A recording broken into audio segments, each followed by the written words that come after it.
Hello dear student, मैं उत्तम कुमार महर्षि आपके लिए लेकर आया हूं आज के वीडियो के अंदर कोशिका चक्र। तो चलिए हम शुरू करते हैं कोशिका चक्र। लेकिन आपको ध्यान होना चाहिए ये कोशिका चक्र है क्या। ये कोशिका चक्र हमें देखने को मिलेगा कोशिका विभाजन के टॉपिक के अंतर्गत। तो हम यदि देखें कोशिका चक्र, तो कोशिका चक्र को दिया गया था दो वैज्ञानिक हार्वर्ड व पेल्क के द्वारा। यहीं पर आपका पहला क्वेश्चन बन जाता है। आपसे यदि पूछा जाए कोशिका चक्र किसने दिया, तो सेल साइकिल नाम आते ही आपके दिमाग में वैज्ञानिक आने चाहिए, हार्वर्ड व पेल्क। इन्होंने बताया था कि कोशिका विभाजन जो होता है वो एक चक्रीय प्रक्रम होता है। चलिए हम बनाते हैं उस चक्र को जो कि दर्शाएगा कोशिका चक्र को।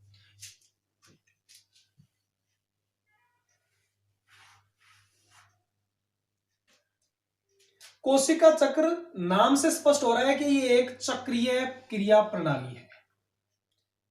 यदि इस चक्र को दर्शाएं तो हम इस प्रकार से एक गोलाकार चक्र का निर्माण कर लेते हैं। इस गोलाकार चक्र में यहां पर इसको हम कहते हैं एम फेज।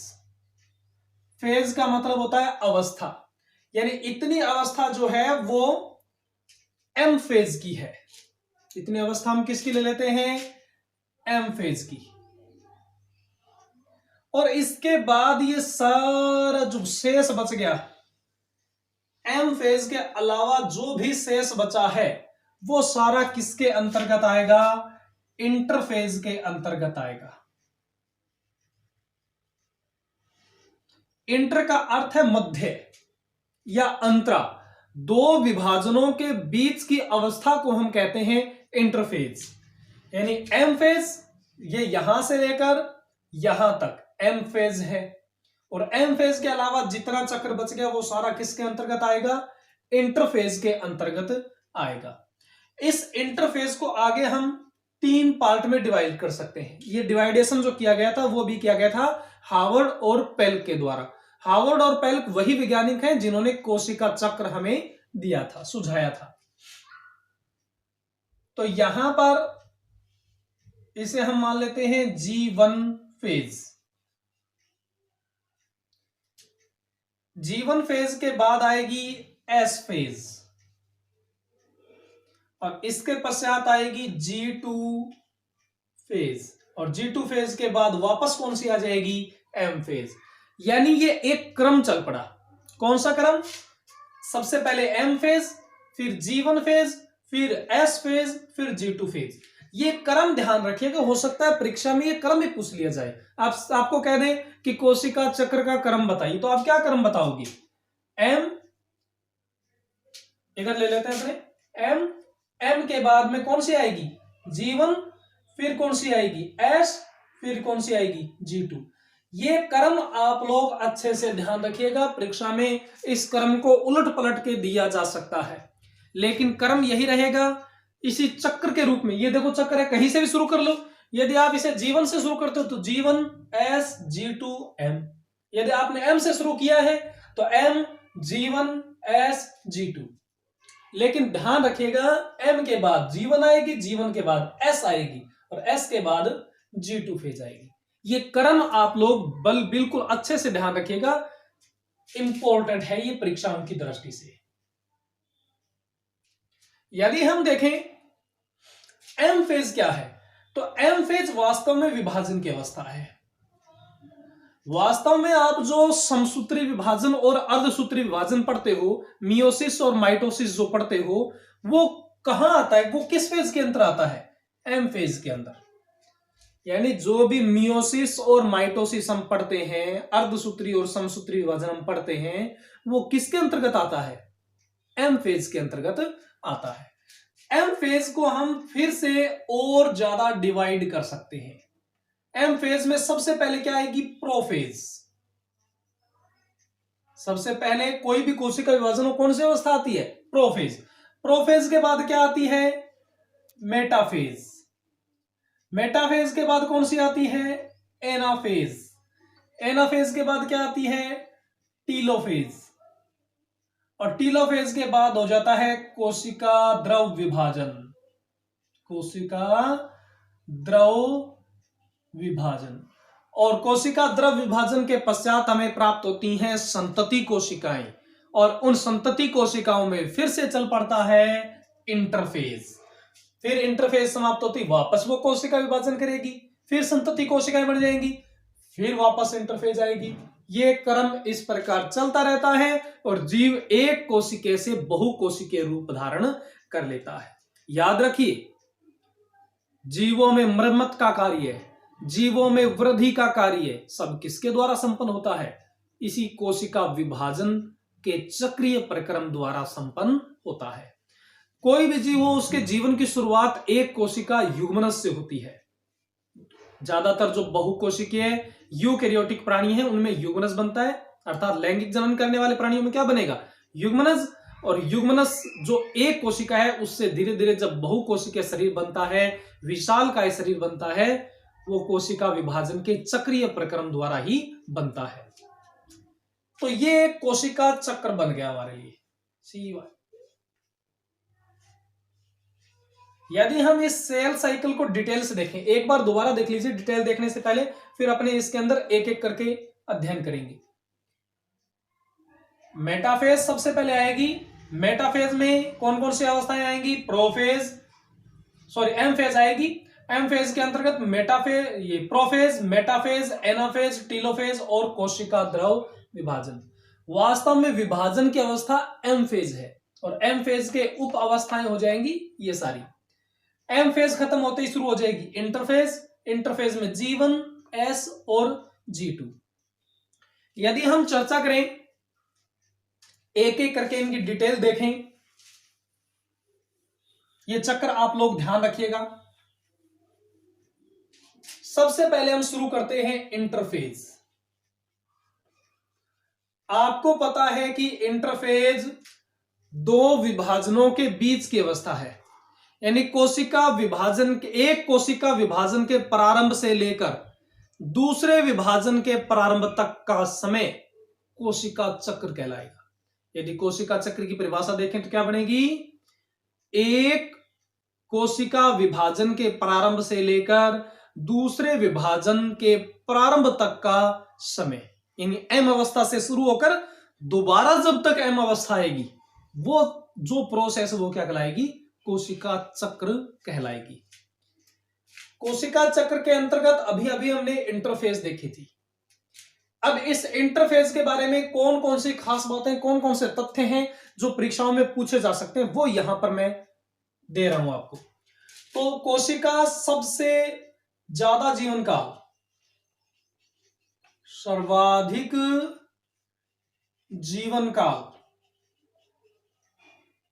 इसी अवस्था में रहता है। कोई कोशिका यदि 24 घंटे जीवित रहती है तो 24 घंटे में से 23 घंटे इंटरफेज के होंगे। यह ध्यान रखिए, 24 घंटे में से 1 घंटा तो होता है एम फेज का, बाकी 23 घंटे किसके हिस्से में आएंगे? इंटरफेज के। यानी कोई भी जीव की कोशिका जो है वो अपना सर्वाधिक जीवन काल किस अवस्था में रहते हुए बिताती है? इंटरफेज में, अंतरावस्था में रहते हुए बिताती है। इसे हम विश्राम की अवस्था कह सकते हैं। इंटरफेज को विश्राम की अवस्था कहेंगे। इंटरफेज को हम क्या कहेंगे? विश्राम की अवस्था। विश्राम की अवस्था कहने का मतलब क्या है? इस अवस्था के दौरान विभाजन नहीं होते हैं, यानी एम फेज विभाजन की अवस्था है, उसके पश्चात विभाजन रुक जाएंगे, फिर एम फेज आएगी, फिर विभाजन रुक जाएंगे। यानी जो रुकने का काल है, कोशिका विभाजन न होने का काल जो है, वो आता है इंटरफेज के अंतर्गत। तो विश्राम की अवस्था कौन सी है? इंटरफेज है। इसके पश्चात यदि अपने देखें तो सर्वाधिक सक्रिय अवस्था, सर्वाधिक सक्रिय अवस्था। अब आप लोगों को कंफ्यूजन होगा, यहां पर तो अपने विश्राम बोल रहे हैं और यहां पर सर्वाधिक सक्रिय बोल रहे हैं। विश्राम केवल किसका है? कोशिका विभाजन का है, विभाजन नहीं होगा। लेकिन विभाजन के लिए तैयारी, विभाजन करने के लिए जो कोशिकांगों का निर्माण है वो सारा किसके अंतर्गत होता है? इसी इंटरफेज के दौरान होता है। तो यदि आपसे पूछ ले विश्राम की अवस्था कौन सी है? इंटरफेज, क्योंकि इस दौरान कोई विभाजन नहीं होता। यदि आपसे पूछे सर्वाधिक सक्रिय अवस्था कौन सी है, तो सर्वाधिक सक्रिय अवस्था भी कौन सी है? इंटरफेज, क्योंकि इस अवस्था के दौरान विभाजन की तैयारियां होती हैं। जितने भी कोशिकांग विभाजन के लिए चाहिए, विभाजन के लिए जो जो चीज चाहिए, सारी किसके अंतर्गत बनती हैं? इसी इंटरफेज के अंतर्गत बनती है। इस इंटरफेज में कोशिका अपना आकार दुगुना कर लेती है। कोशिका का आकार दुगुना हो जाता है, यानी इंटरफेज के दौरान ही कोशिकाएं अपने आकार में वृद्धि करते हैं। फिर विभाजन हो जाएगा, आकार फिर छोटा, फिर ये इंटरफेज करेंगे, आकार में वृद्धि करेंगी, फिर विभाजन हो जाएगा। तो ये चक्र ऐसे चलता रहता है। यदि हम देखें इंटरफेज के उपचरण कौन कौन से हैं, तो इंटरफेज में कौन कौन से उपचरण बनाए थे? G1, S और G2। ये तीनों किसके अंतर्गत आए थे? G1, S फेज और G2 फेज। ये तीनों किसके अंतर्गत आए थे? इंटरफेज के अंतर्गत ही आए थे। यानी अंतरावस्था को यदि हम अध्ययन करना चाहते हैं तो हमें इन तीनों का अध्ययन करना होगा। सबसे पहले हम अध्ययन करने जा रहे हैं G1 फेज का। सबसे पहले अध्ययन किसका होगा? G1 phase. ये G यहां पर किसको दर्शा रहा है? इसे आप गैप पीरियड कह सकते हो। G का अर्थ क्या लिया जा सकता है? गैप, या कुछ किताबों में G का अर्थ ग्रोथ भी है। G का अर्थ गैप भी मान सकते हो और G का अर्थ ग्रोथ भी मान सकते हो। तो गैप 1 पीरियड कह दीजिए या ग्रोथ पीरियड फर्स्ट कह दीजिए, एक ही बात है।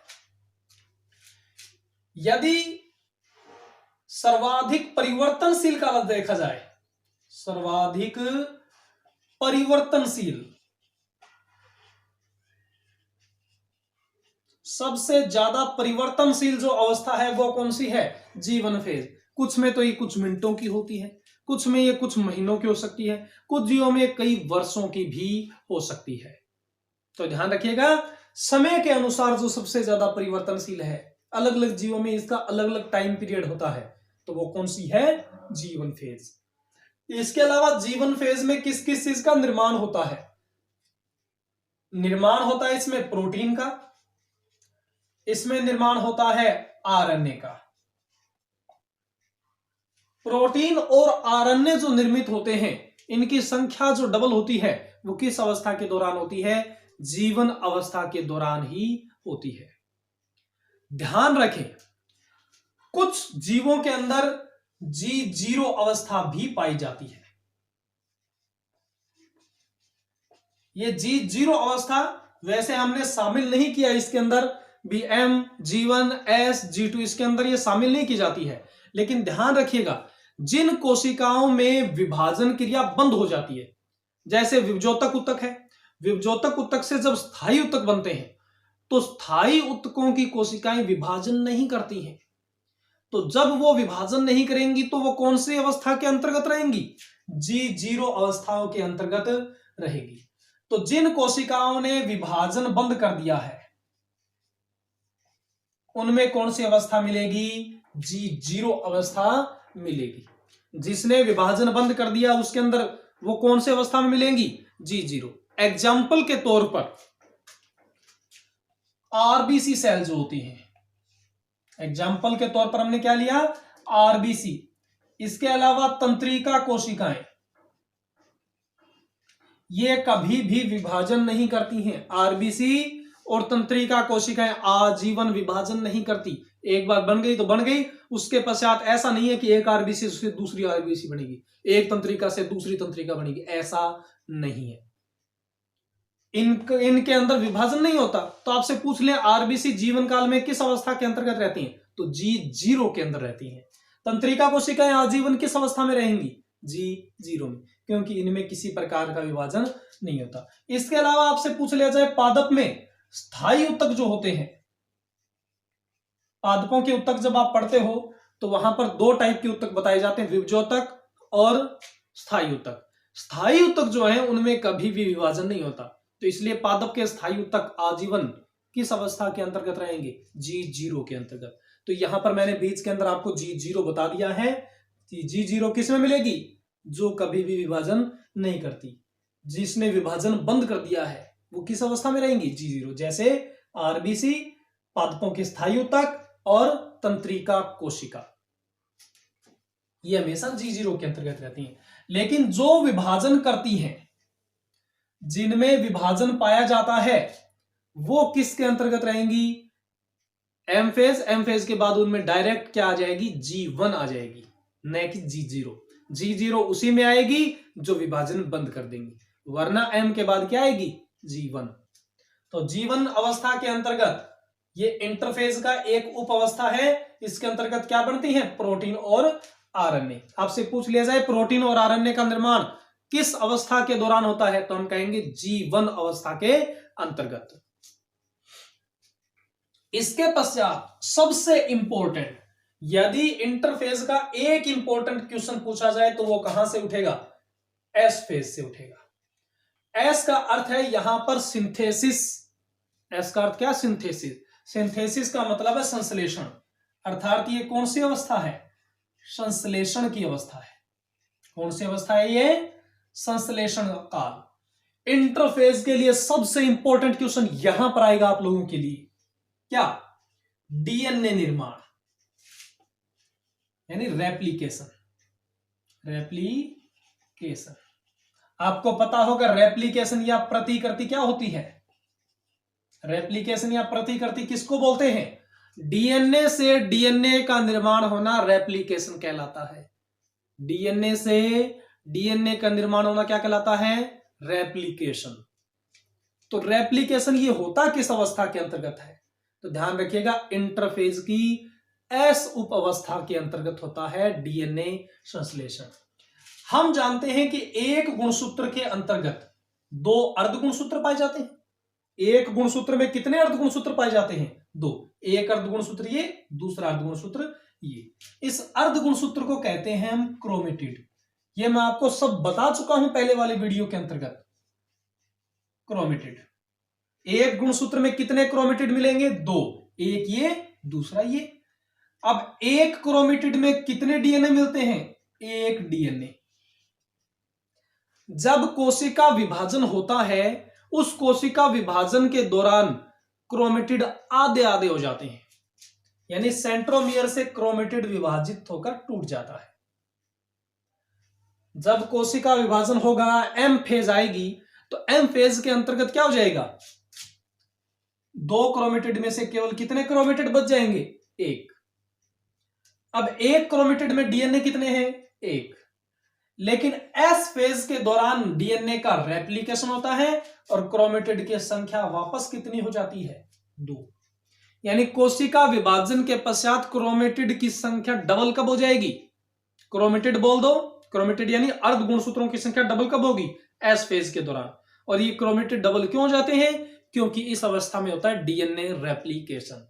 तो आपसे यह पूछ लें कि क्रोमेटिड का निर्माण कब होता है? एस फेज में।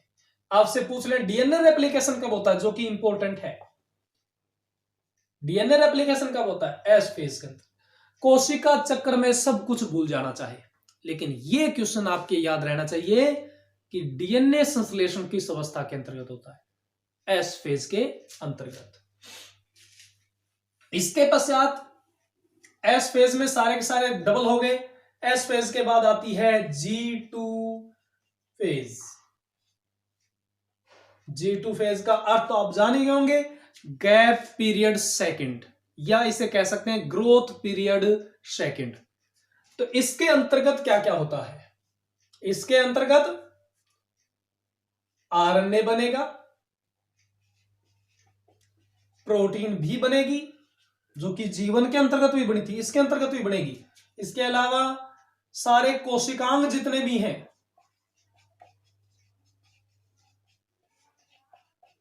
जितने भी कोशिकांग हैं, सब क्या हो जाएंगे?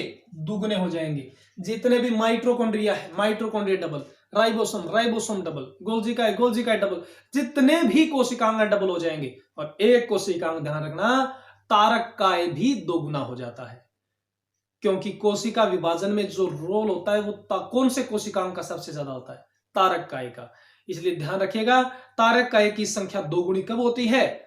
G2 फेज के अंतर्गत। कोशिकांग डबल किस अवस्था में होते हैं? G2 फेज के अंतर्गत होते हैं। ध्यान रखिएगा, कोशिकांग डबल कब हो जाएंगे? G2 फेज के अंतर्गत।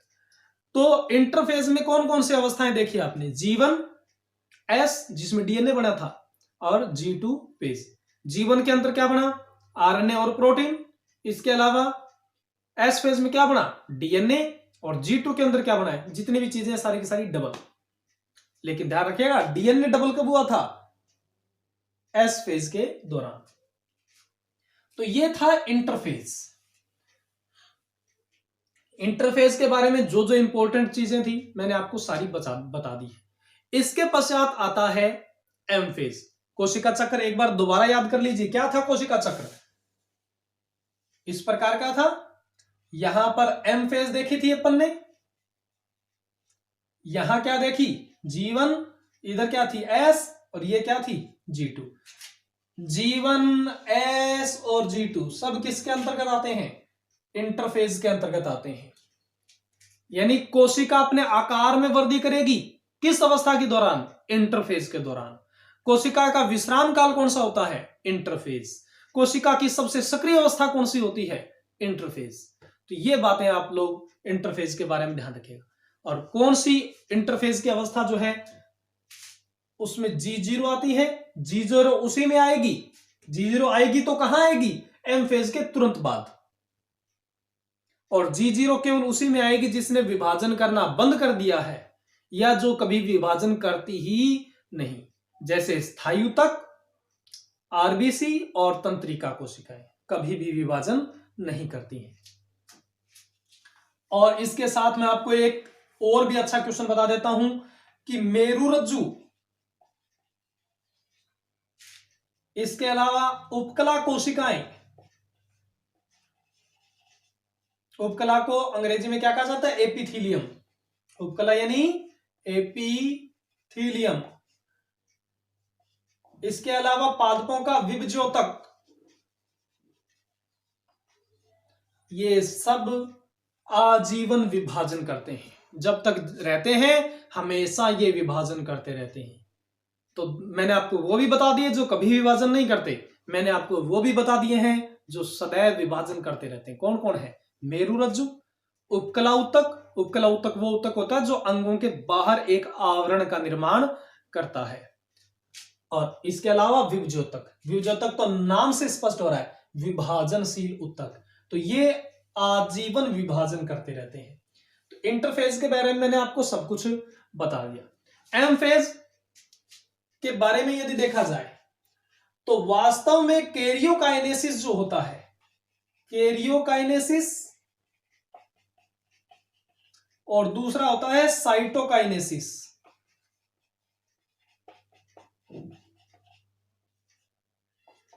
कैरियो का अर्थ होता है केंद्रक और साइटो का अर्थ होता है कोशिका द्रव।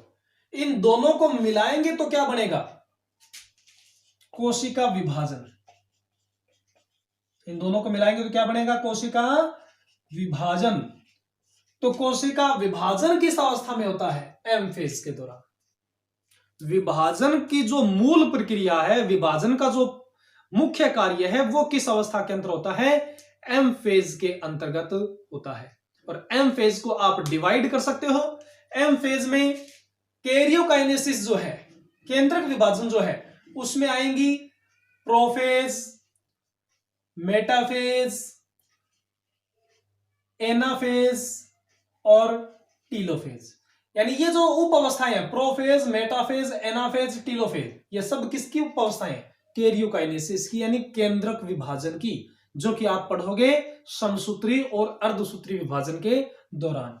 और ये जो साइटोकाइनेसिस है, इसे बोलते हैं कोशिका द्रव विभाजन, जो कि यदि जंतु कोशिका है तो खांच विधि द्वारा, और यदि पादप कोशिका है तो पटलिका विधि। जंतु कोशिका है तो खांच विधि, और पादप कोशिका है तो पटलिका विधि द्वारा विभाजित होता है। तो इस प्रकार कोशिकाएं एक चक्र के रूप में बार बार विभाजन करती रहती हैं। इस चक्र के अंतर्गत आने वाले मैंने आपको सारे क्वेश्चन बता दिए हैं। अब एक थोड़ा सा और एक्स्ट्रा क्वेश्चन यदि देखें हम, तो कोशिका चक्र का नियमन जो है,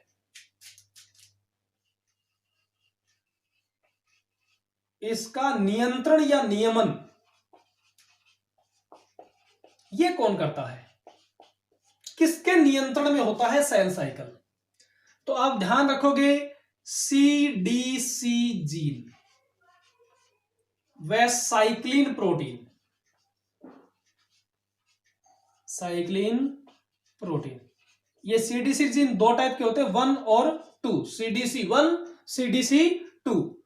तो सीडीसी होता क्या है, cell division cycle, full form क्या होती है ध्यान दीजिएगा, सेल डिवीजन साइकिल। लेकिन वहां पर आपको ये फुल फॉर्म नहीं दी हुई आगे, आपसे पूछेंगे कोशिका चक्र का नियमन कौन करता है, वहां पर अपने को छांटना होगा सीडीसी जीन, चाहे फर्स्ट और सेकंड दोनों आए तो दोनों करने हैं।